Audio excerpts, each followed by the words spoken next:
Alrighty, good morning, everybody, and welcome to another episode of the Degenerate Disseminators podcast. I'm your host Jordan, and guys, Daniel's back. He's Hey so back. guys. You were missed, Daniel. It was very weird recording this without you. Not gonna lie. I can imagine. Glad you're back because you're doing way better than I am on picks. But yeah, let's recap for Monday before I get sad. Give me 1 second. So took the Rangers -1.5. They lost. Hey, funny story, guys. No. Jordan texted me about this, and I didn't see the text until after he made the video and put it to upload, and then I texted him, "You should take the Rangers plus 1.5," and The Blackhawks or +1.5. Blackhawks plus 1.5. Sorry, and then the Blackhawks won. So Yeah. My bad, really guys. crazy Daniel, story. Daniel wasn't here. I had to improvise, and that game was really weird. Shesterkin was listed as out, and he ended up playing.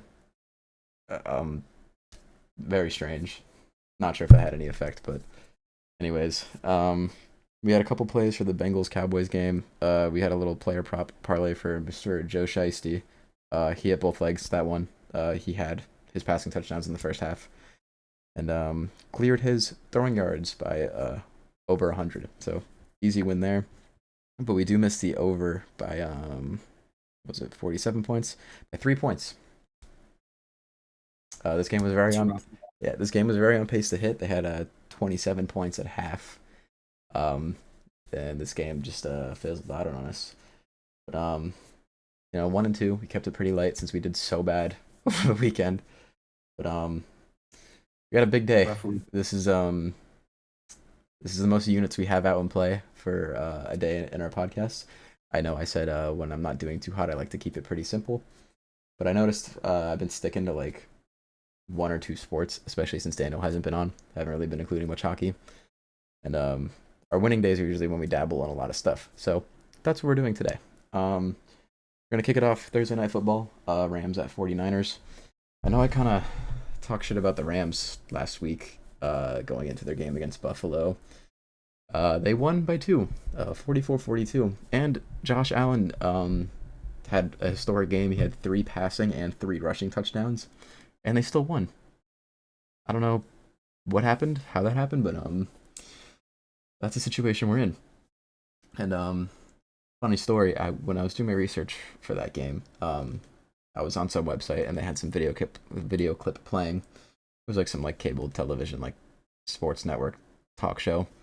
And the question from Twitter was, "Is this a trap game for the Bills?" And the host started laughing, and he was like, "No." In my head, I was like, maybe I should rethink this, but I didn't. I honestly don't think it was a trap game. I honestly think the Rams just had a good game. Like I said, Josh Allen, another MVP worthy performance, but just couldn't get it done.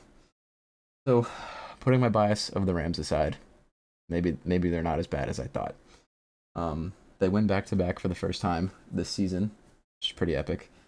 So I decided to look back into some stats here. In total offense, they're sitting at 15th, which isn't bad. And number ninth in passing offense, which is very good, top 10 in the league. However, in total offense for the Niners, Daniel, do you have a guess where they're sitting at? No, I don't. Oh, well, they're sitting at number 4. Oh, So nice. I was leaning towards the Rams this game, especially since they're catching 3 points as underdogs. But I saw that and I was like, I don't know. So decided to look at the defensive rankings. Maybe we can find something to balance it out a little bit here. We're in the same spot as we were against the Bills. Both teams succeed, but in some areas there's a big gap. So in total defense, give me one. Yeah, so the 49ers are sitting at third in total defense. Not very good for the Rams. I was like, okay, these two teams played in week 3 of this year, so let's look back at that game. The Rams ended up winning. They were catching 6.5 points as underdogs at home. They won by 3, 27-24. But that was pretty interesting. But there's really no trend or like stats like on paper that like really lead me one way. per team. Both of these teams, this is a very big game for them. So I decided to look at some player props instead. It worked for me on Monday. Missed the game line for the total, but in this first meeting, like I mentioned, Rams won. But however, the 49ers were without George Kittle, and the Rams were without Puka Nakua, two very valuable assets on offense. Um, they're both playing in this game, so I think it's going to be a little different. Like I said, really don't know which way that goes, but decided to keep an eye on those two players. So let's look at George Kittle first. The line I got him at on Hard Rock was 57.5. I did see on Instagram earlier today people were getting him for like 50.5. I think that's a steal, honestly. If you can get that, go for it. But I still don't think 57.5 is a bad number. He's hit this number 7 out of his 11 games played this season, which is awesome. And the Rams are also sitting at number 24 in passing defense, so I think he is going to get open and hopefully get some yards after catching. And he can knock that out in one play if he wants to. Hopefully that's the case, so I don't have to sweat that one out. So for first pick for the Rams at 49ers, I'm going George Kittle over on yards for 1.1 units. And like I said, piggybacking off this first matchup, we're going to look at Puka Nakua now. Like I said, it opens up a lot more options for the Rams offensively. I didn't really like his passing yards line. It was a little high. It was at like 88.5. Don't really know how I feel about that, especially seeing how good the 49ers are on defense. Reason why I'd lean towards Kittle a little more, because the Rams are obviously not anywhere near as good as defending against the pass. But this first game, it hit the over. For the first game, the over was sitting at 44.5. They cleared by 6.5 points, rounded up to 7. Line moves up to 49 points this game. But like I said, both teams have star potential playing on offense now. So I'm not really worried about this 49-point mark. So I'm going to take the over 49 points. And I believe I have it for 1.1 units. Let me just double check before I make it official. Yes, 1.1 units on the over there for the game line. And I do have an NBA pick, but I'm going to give it to Mr. Hockey Daniel over here as he's running pretty hot. He's only lost one pick. Hockey guy. So let's yeah. let's see what you got, Daniel. All right, fellas. So coming in hot. Number one pick for hockey tonight. We got the Flyers money line at minus 145. So basically, they're up against the Red Wings. The Red Wings are sucking really bad, and the Flyers are not. Well, somewhat, but I think that the Flyers can just about destroy the Red Wings this game. I mean, yeah, it's been rough for the Wings. Sorry, Detroit fans, but it's, an unfortunate season thus far. Side bet for this game, we got Matvey Michkov, rookie superstar, over half an assist at plus 130. Pretty good. He's at a point per game. 27 points in 27 games, 11 goals and 16 assists. So one of the strongest rookies this year. I think he's going to be able to get that assist and, basically run those Red Wings into the ground. Now, number 2 pick for the podcast today. We got Wild money line. Now, this is an interesting one. They're up against the Oilers, and they're underdog for this game at plus 115. Jordan, question for you. Any idea where the Wild are in the standings for the NHL right now? I know they're pretty hot. I remember seeing them like pretty high up in the Super 16. We're talking the whole league. Yeah. I'll go top 7. Top 7? Well, they're number 1. Okay, yeah, awesome. Go Wild. They're at 42 points. They're tied with the Jets for the number 1 spot in the NHL right now. So, pretty strong team coming out. They're at 19, I think 5-4. I have 4 written down here. I'm not really sure. I think I saw 19-5, but so, pretty strong team. You got a lot of pretty decently young guys just starting to get into their prime there with like Kaprizov and like Boldy and stuff. And while the Oilers are a very skilled team, you got the McDavid, Draisaitl, You got Evan Bouchard on that team. You got a lot of guys with good stick handling, good passing. I honestly don't think they beat the Wild at this point in the season.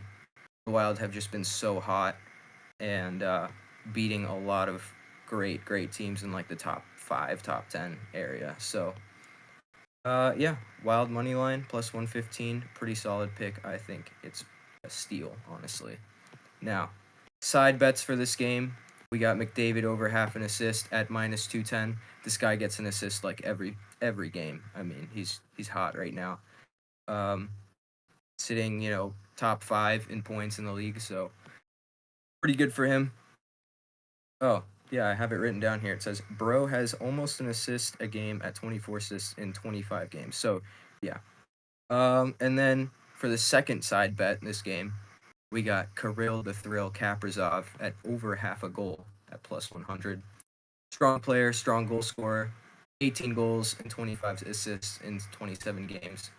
It's pretty likely that he'll score in this game, honestly. So, yeah, that's pretty much it for hockey tonight. I'm going to swing the rock back over to Jordan. Good thing you're swinging the rock because we're going to the NBA, buddy. Yeah. Pistons at Celtics. I'm not gonna lie, I did actually. Did I talk about it? I think I made this. Yeah, on the I didn't mention the Instagram. How dare I? The last time these two teams met, it was on December 4th, and I did give it out on our Instagram at DD Sports Podcast. This is the third meeting between these two teams this season, and they've destroyed the over in both. We know how good the Celtics offense is. And the Pistons don't have a bad offense. They play at a really good pace. I believe they're scoring around 112 a game, and the Celtics are at 118. The thing is, in these kind of matchups, especially since this is the third meeting, I think the Celtics understand that they don't really need to defend that well. They just need to score. Kind of like the Pacers last season. They really were not good on defense, but they were hanging like 140 points on everyone. So I think we see the similar situation here. I do have some stats for you in regards to those first two games. Give me 1 second here. Yes, so like I said, the last game on December 4th, the line was at 231. And like I said, there are certain numbers when it comes to NBA overs that like I'll slam even regardless of who's playing. 231 is very high for me in that aspect, but I took it, and they hit it with 6 minutes left in the game. The final score combined was 250, so it wasn't even a sweat, nothing. And then I do have the other one here, yes. And then the first matchup, they cleared it by 17 points. I forget what the line was set at. I think it might have been like 224, but they cashed it regardless. Like I said, the Celtics know what they have to do to beat this team. I think the Pistons know what they can do on offense. They scored 118 and 120 points in this game, and they still lost. I think we see a similar situation here. And honestly, if the Pistons are putting up 118, 120 points, we don't even need to see the Celtics have, that good of a game. They could go below their average. I'm sorry. Line's at 227. So if they're putting up 120, you can see a final score of like 120 to 108. That's fine. We'll hit. With that being said, crazy news here, guys. Giving my first multi-unit bet on this. We're slamming 2 units on this. This is a big one.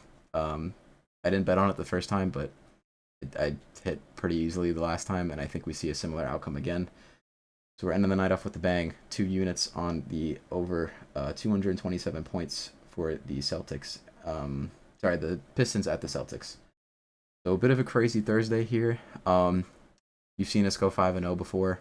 If there's a night for us to go 5-0 again, I really hope this is the night because we have 6.4 units in play. Just to recap really quick, I know Daniel didn't mention the bet sizing we're doing, but I have it on my notes here. So George Kittle over 57.5 yards for 1.1 units. Rams Niners over 49 points at 1.1 units. And then the Pistons at the Celtics for 2 units. And then the Flyers money line at 1.45 units. It is sitting at minus 145, so it is a little pricey. However, the Wild money line is at plus 115, so we are putting 0.75 units on it, so it kind of makes up for it in that aspect. Like I said, that's a total of 6.4 units.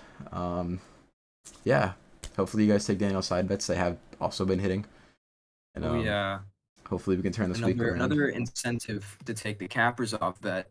Guy has 4 goals in his last 5, so he's on fire, man. I gotta Yeah, say. and we know Skinner can be a liability in the net sometimes. Is he playing? Yeah, I feel like I I'm saw not he was sure. out or something. I think it was when they were playing the Knights a couple weeks ago. Do you have that pulled up by any chance? Not for this Let game. me take a Let look. me, Hold up. let me see. NHL. December 12th. Hold on, guys. We're almost there.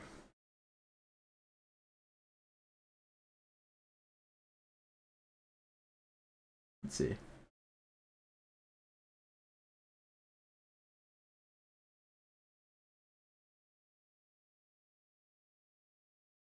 I don't see him on the injury report, but I mean, no, yeah, it does have him as starting. okay.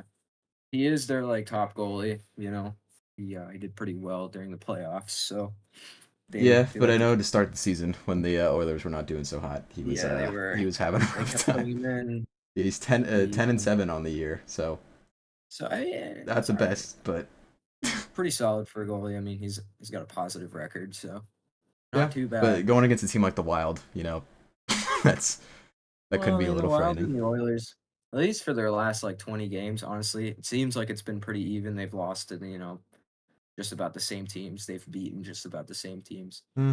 So, but I think I don't know. The difference maker is just going to be probably goaltending, if anything, and the Oilers goaltending. What are All your right, thoughts on the it's over not for the this game? best. It's showing 5.5 for me. Is that the same on Hard Rock? I have no idea. Let's see. Probably. Da, da, da, da. Oh, it's at 6 on Hard Rock. Okay. Do you think it goes over? Mm, yeah, honestly, I mean, they've had some pretty high scoring games. Let me check there. I don't know. I just didn't have the chance to look at the Yeah, hockey I slate. mean, Usually I'll try and look to have a talking point Minnesota's with you. last game against Utah, there was a total of 9 points. Against Los Angeles, it was 5. Against Anaheim, it was 6. Vancouver was 5. So I mean, oh, also I forgot to mention that they beat the Oilers like last month, 5-3. So Bang. yeah, I mean, that's just about everything you need to know about this game, honestly. All right. Well, thank you guys for listening. Really quick as we move into the weekend. Um, we'll try and have an episode out for Friday. Hopefully. But I think we mentioned this. Daniel and I are going to UFC Tampa on Saturday, so we're leaving on Friday. Well, by the time you guys see this, it would be tomorrow, Friday. So not sure because I still have to pack and stuff. Hopefully, we can knock one out if I have time. I'll get some picks. I'm sure Daniel, if he has time, he'll get some picks as well. Get an episode out Hmm. for Friday. As far as Saturday, I would love to get an episode out considering we are going to be at the event. But we're there to have fun. If we're doing stuff, might not be able to get one out, but we will try our hardest. But if we aren't able to get stuff out as easily this weekend, like I said, please be sure to follow us on Instagram at DD Sports Podcast. We will be in Tampa until Sunday. We'll be heading back Sunday, so might be a little out of whack heading into the weekend, but we will do our best to get an episode out. But other than that, thank you guys for listening, and we'll see you in the next one. Later, fellas.